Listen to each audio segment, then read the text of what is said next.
convert the hexadecimal number 000f into its decimal equivalent. So yate dise amak eta hexadecimal number 000f.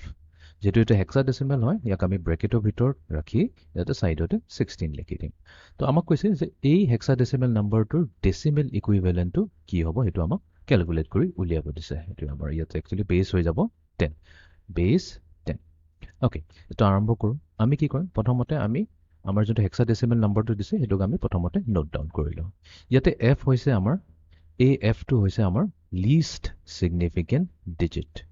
আৰু ইয়াতে আমাৰ এই 0 টো হৈছে most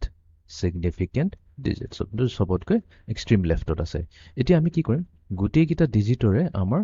যেটো পজিশনাল weight আছে ইচৰ পজিশনাল weight টো আমি নোট ডাউন কৰি লম তো আমি হদাই LSD পৰা MSD সাইডলৈ যাও তো LSD ত আছে আমাৰ f তো f ৰ পজিশনাল weight হ'ব 16 to the power 0 then next আছে আমাৰ next digitor কাৰণে 16 to the power 1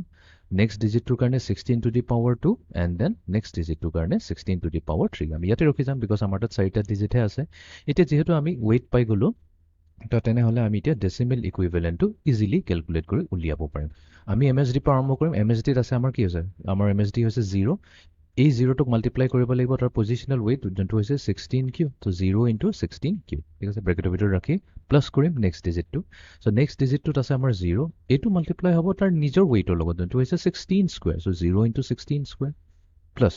নেক্সট আমাৰ আছে ইয়াতে 0 তো 0 মাল্টিপ্লাই হ'ব তাৰ weighৰ লগত যোনটো হৈছে 16 to the power 1 and then finally আমাৰ তাত আছে f multiply হ'ব 16 to the power 0 লগত এতিয়া প্ৰথম তিনটাটো একো প্ৰবলেম নাই 0 হৈ আছে গতিকে 0 হ'ব আমাৰ তাত কি থাকিল f into 16 to the power 0 16 to the power 0 মানে তো হৈছে 1 আৰু f কি হৈছে f মানে হৈছে তো আমাৰ 15 ডেসিমেলত f টো আমি হেৰি থাকো আমাৰ হেক্সাডেসিমেলত যদি f হয় ডেসিমেলত কি হয় 15 হয় তো তাৰ মানে 000f এটো একচুয়ালি কি হৈছে তো ডেসিমেল নাম্বাৰ 15 15 to